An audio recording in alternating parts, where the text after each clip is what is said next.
in our journey through the Old Testament, which will continue here until the time that we celebrate Jesus' birth at Christmas.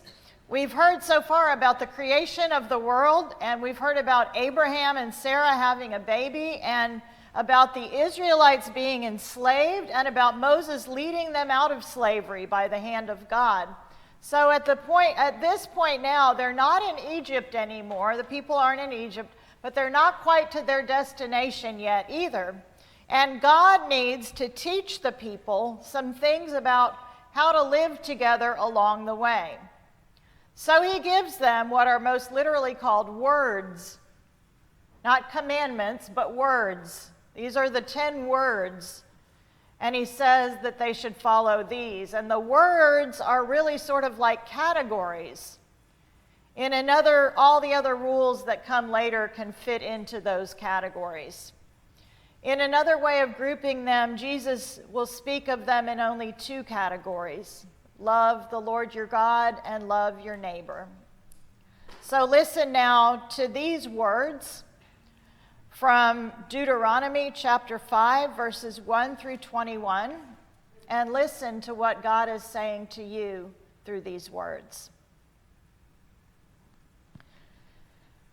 Moses convened all Israel, and he said to them, "Hear, O Israel, the statutes and ordinances that I am addressing to you today. You shall learn them and observe them diligently. The Lord our God made a covenant with us at Horeb. Not with our ancestors did the Lord make this covenant, but with us, who are all of us here alive today. The Lord spoke with you face to face at the mountain out of the fire. At that time I was standing between the Lord and you to declare to you the words of the Lord, for you were afraid because of the fire and did not go up the mountain. And the Lord said, I am the Lord your God, who brought you out of the land of Egypt, out of the house of slavery. You shall have no other gods before me. You shall not make for yourself an idol, whether in the form of anything that is in heaven above, or that is on the earth beneath, or that is in the water under the earth.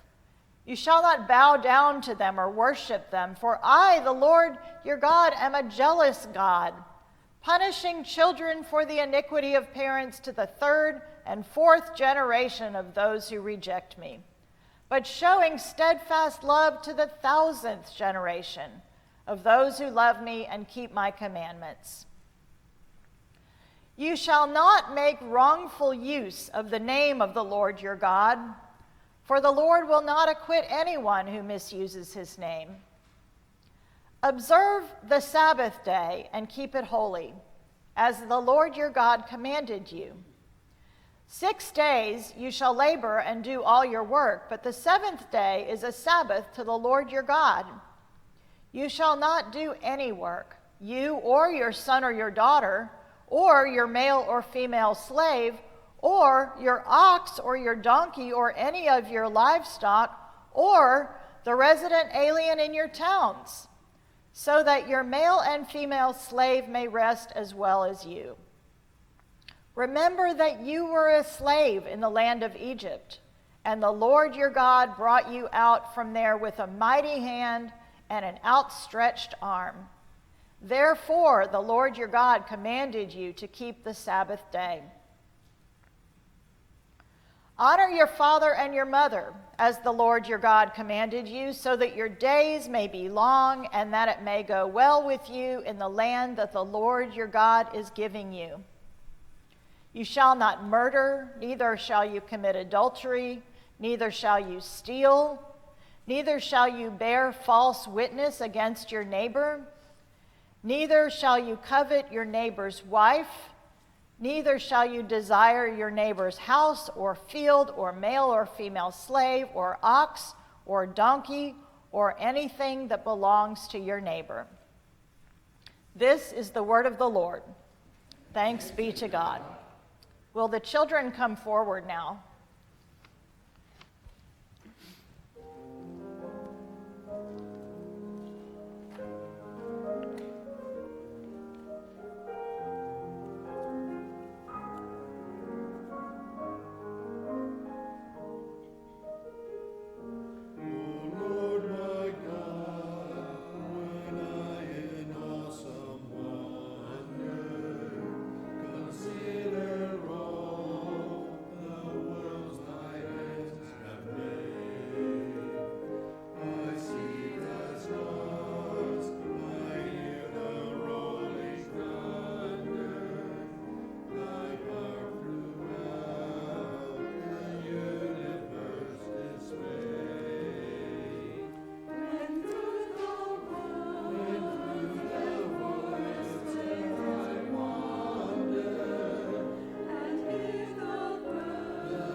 How many of us learned the 10 Commandments as kids?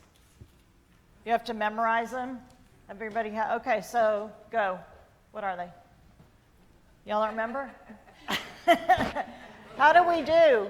Say, stealing other people's wives. No stealing other people's wives.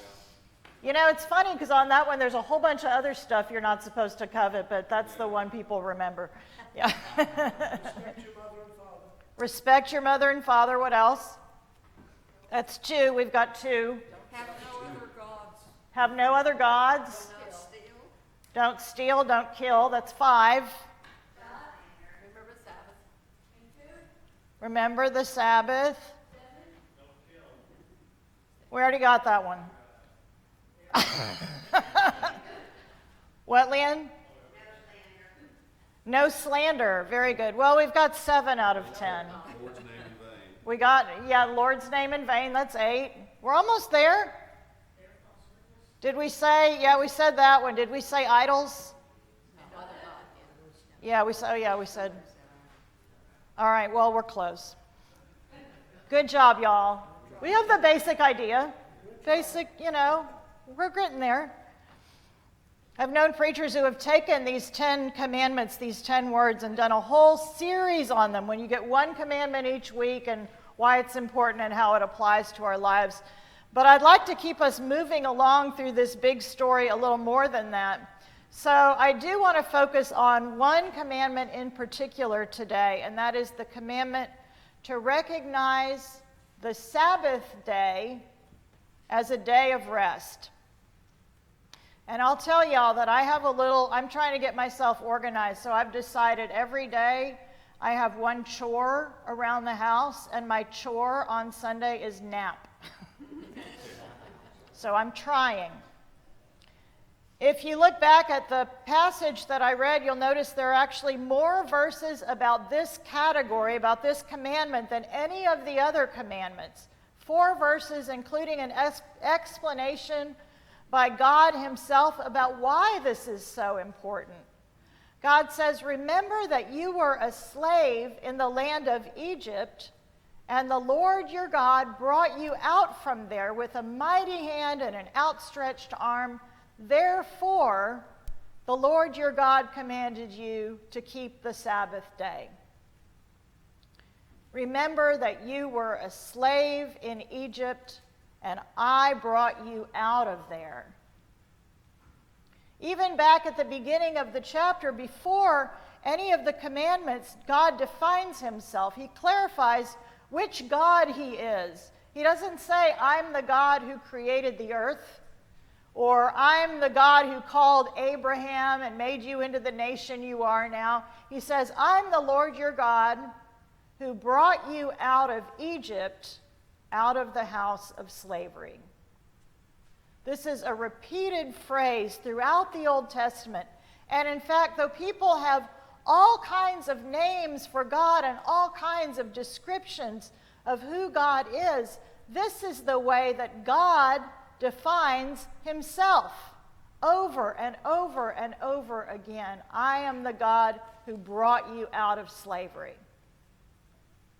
And God is saying, this is why you need to remember the Sabbath day, my children, because you were slaves and I made you free. You were working your lives away, producing bricks for Pharaoh, never having a moment to rest and remember who you are, and I put an end to that. I gave you a day when you don't have to produce a single thing. Don't forget what I've done and how to respond. And God says, not only do you not have to produce anything, but neither does anyone else. Even the people who you keep as slaves don't have to produce anything, because you remember what it's like to be a slave. Your animals don't have to produce anything, because they're also a part of what I created in the beginning. Even I myself, says God, I don't have to produce anything on that day. What a concept. Our earth-making, making, deal making, food making, machine making, number making, word making, production based society can take a break. It'll be okay. God has already provided what you need.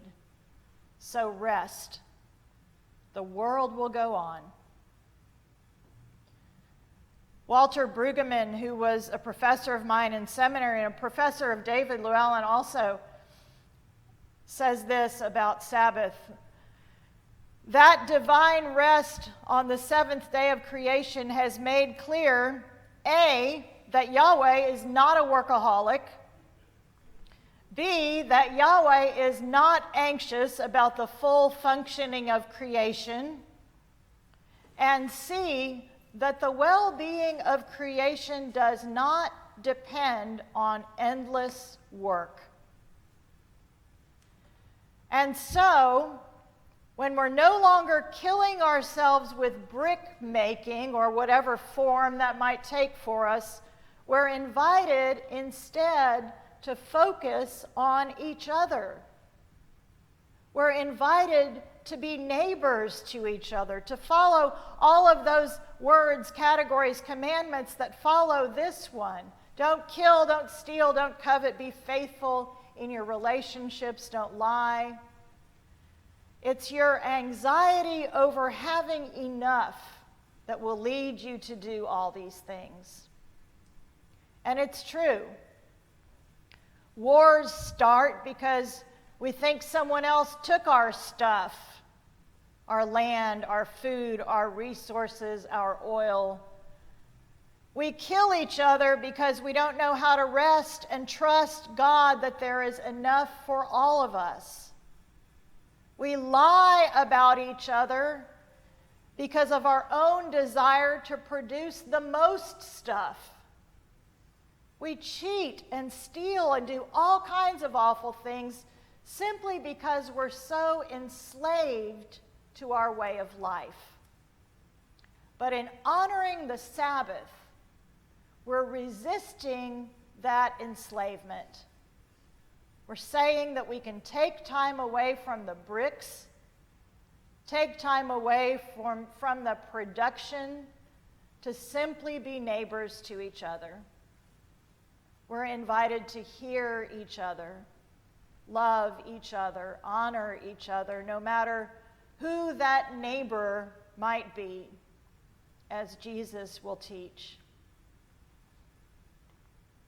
In 2014, Dr. Brueggemann wrote, "Ours is a time of scattering in fear." I wonder if that's still true today. He wrote, "We are so fearful that we want to fence the world in order to keep others out. Some of the church still wants to fence out women. We build fences to keep out immigrants. The church in many places fences out gays. The old issue of race is still powerful for fencing. We have so many requirements that are as old as Moses, but here is only one requirement. It is Sabbath, work stoppage, an ordinance everyone can honor. Gay or straight, woman or man, black or white, American or foreigner, anybody can keep it and be gathered to the meeting of all of God's people." We are all God's people, and we are commanded to stop working just as God stopped working for one day, to remember our slavery to work, slavery to culture, slavery to sin, but more important, to remember our freedom from slavery, to reunite in mutual care with our neighbors, and to give thanks to God who gives us the greatest gift, his Son, Jesus Christ, and of the Holy Spirit who sustains us even today. Amen. I invite